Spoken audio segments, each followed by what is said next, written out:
Welcome back to Athletic Everyday, day number 170. This workout was a little bit of everything. Because I'm heading off to Scotland tomorrow, I'm going to Aberdeen to visit my friend. I decided that I would get a full body workout in, so instead of splitting upper and lower, I figured I'd just get a bit of everything in. So I started out with just general plyometrics, get my body warm, and I moved into some bounding drills. Not particularly high volume, but bounding is quite high intensity, so you don't need that much of it. It's a very stimulating variety of exercise. So decided to do bounding, and then I did a couple of sprints, and then some broad jumps, some repeated broad jumps. That was really, really good, and I felt like that potentiated me well for the dunks that I moved into afterwards. I actually felt like I was jumping pretty high today, guys, as well. I hit a few dunks that I haven't hit before. We'll talk about those in a minute when I actually get onto them. But yeah, with regards to the actual bounding, getting this workout in after a shift of work, I usually feel like I have low energy after work, but I think, as I've mentioned in the past, when you get straight into it and you go home, you go straight into the workout, you don't let yourself have a recovery, or you don't say like, oh, I'm gonna have a nice meal and then I'm gonna sort of let that digest, because at least for me anyway, I find that tends to make my energy levels dip. And if I'm just coming straight in from work, I'm already moving, I'm already on the go.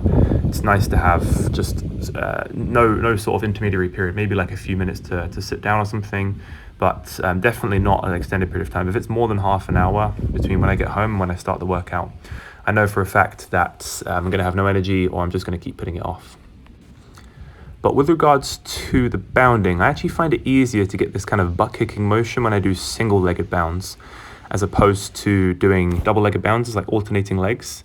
So it's kind of strange that when you have to bounce off of one leg at a time, you get a bit more of that cyclical movement pattern with the legs, that repeated cycle, as opposed to when you're doing alternating bounds.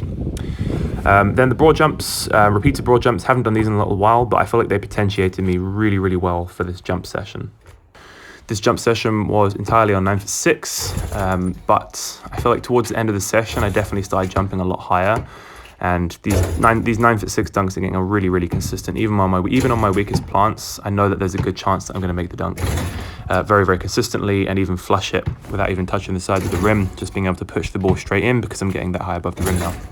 So first dunk I tried that I hadn't done before was a self-bounce dunk. Felt like these were pretty easy actually, just throwing myself a little bounce and then giving myself some space to run up and catch the ball and dunk it. And then the second variety of dunk that I wanted to try was a gather dunk. So you gather the ball in one hand, you're not allowed to touch it with two hands, you keep it in one hand, and you use that sort of like swinging momentum to bring the ball up and then dunk it with the same hand. Now these are deceptively difficult because a number of times I tried this and the ball just slipped out of my hand.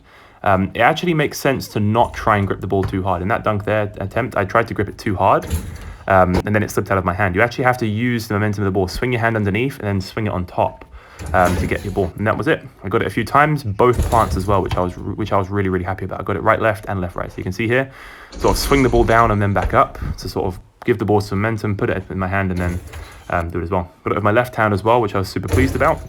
It's nice to be able to dunk ambidextrously. So yeah, pretty decent dunks. And then after this, I decided that I was going to, oh, here's that in slow motion. Pretty nice. And then after this, I decided that I was just going to do some full approach jumps, or like full approach for me at least, keeping the ball in two hands and just trying to get as high above the rim as I possibly could. It doesn't look much higher than the other dunk attempts, but there were a few where, I missed. Yeah, that one there was probably the highest jump of the day. It got really high above the rim here. Now, exactly how high above the rim, I'm not sure. Camera angles are very deceptive, but it sure as hell felt like it was one of the highest ones of the day. Just wish I could have controlled it and put it in. But that's a good sign that my vertical is increasing. I'm starting to get these dunked really easily on 9'6".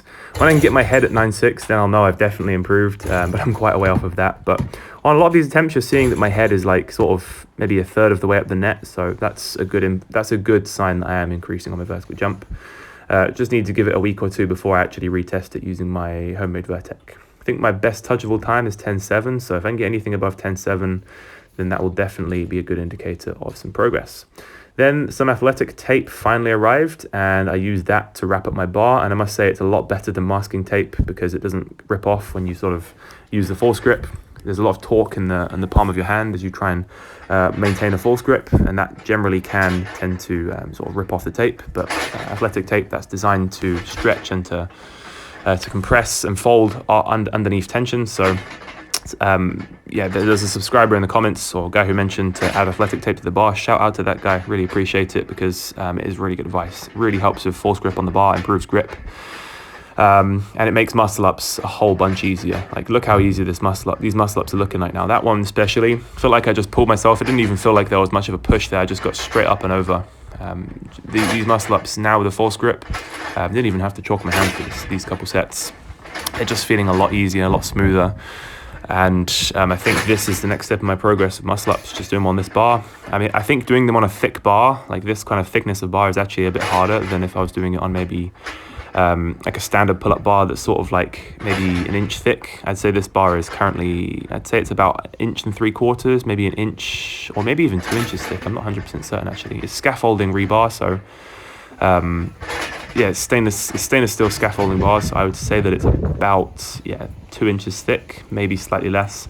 So it's good to work on your grip strength, and I feel like it's building a lot of high quality forearm strength and thickness as well. But I don't think it's enough to build your forearms because of the exercise you're going to see at the end of the video. Something I'm recently trying out to go along with my neck exercises. Anyway, then I finished up with some horizontal pushing. I don't even know what to call these, weighted push-ups, I suppose you could call them, like belt-weighted push-ups. You know, you saw my video the other week. Is this better than bench press? I mean, for building strength, I would argue maybe not necessarily, but definitely for sports performance, from a sports performance and athletic performance perspective, I would have to say that I would give this exercise the nod over the bench press. Even though you can probably push more weight with the bench press, that's because there's less range of motion. You know, the bar interrupts the range of motion at your chest. I would always go for more range of motion with a slightly lighter weight versus a heavier weight with slightly less range of motion if it was going to be for longevity and athletic performance. And the two generally tend to go hand in hand if you want to be athletic for extended periods of your life. Well, until old age, you know, being athletic as long as possible should be the goal, really. Especially with, you know, what I'm doing on this channel. I don't want to be athletic for like, you know, peak athletic for 2 years and then sort of like by the age of 30, I can't even, you know, walk upstairs anymore, or, you know, my shoulders are starting to give out. I want my joints to be healthy for the rest of my life. And I should hope that you guys want that too. You want to be active, you want to be strong, you want to be healthy for the rest of your life. This is the kind of training that you need to be doing. Full range of motion, strength training, working on mobility and strength at the same time. Strength through length, as Knees Over Toes guy says, is the recipe for longevity and athletic longevity.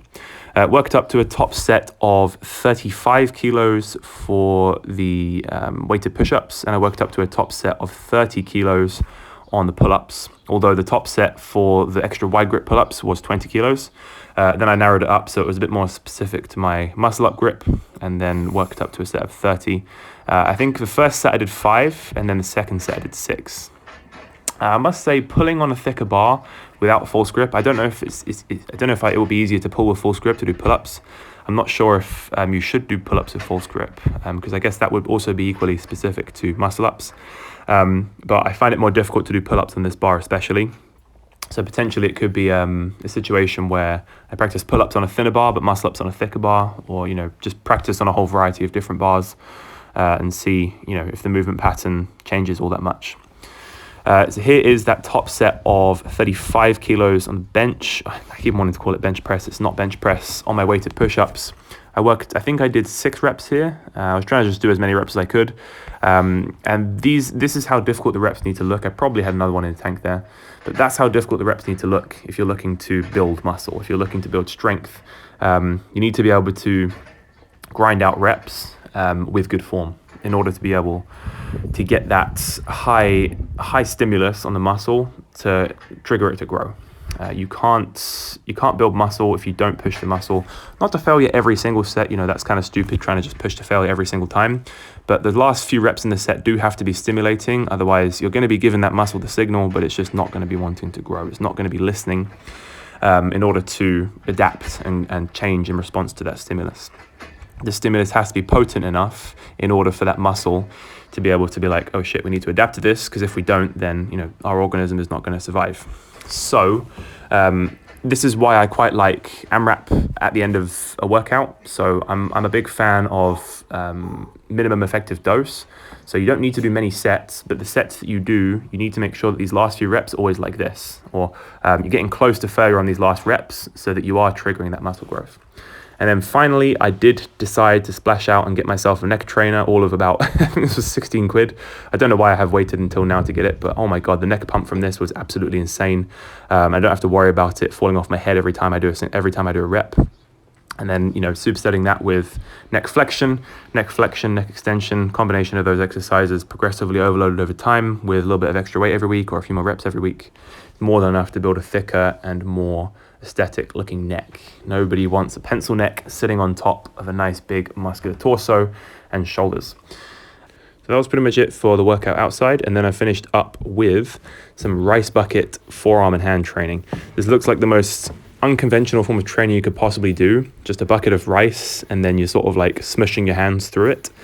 But been doing my own research on this over the last few days, and I sort of decided that I want to sort of start building my forearms and wrists up, not only for grip strength, again, also for aesthetics, but also just to make my arms look a bit more proportioned. But what from doing this, it's ridiculous the amount of pump that you get in your forearms and your hands from just doing this exercise. I'm going to start incorporating this on upper body days, so like 3, maybe 4 times a week. It only took me 5 minutes to do this, but if you're continuously moving your hand in this circular motion, really trying to isolate those muscles in the forearms and the wrists, the wrist extensors, the wrist flexors, it really does help to improve grip strength, and it's going to help to improve hypertrophy in the smaller muscles in the hands that are often neglected and aren't trained with other things. Anyway, that's it for me today, guys. Thank you very much for watching, and I'll catch you in the next one.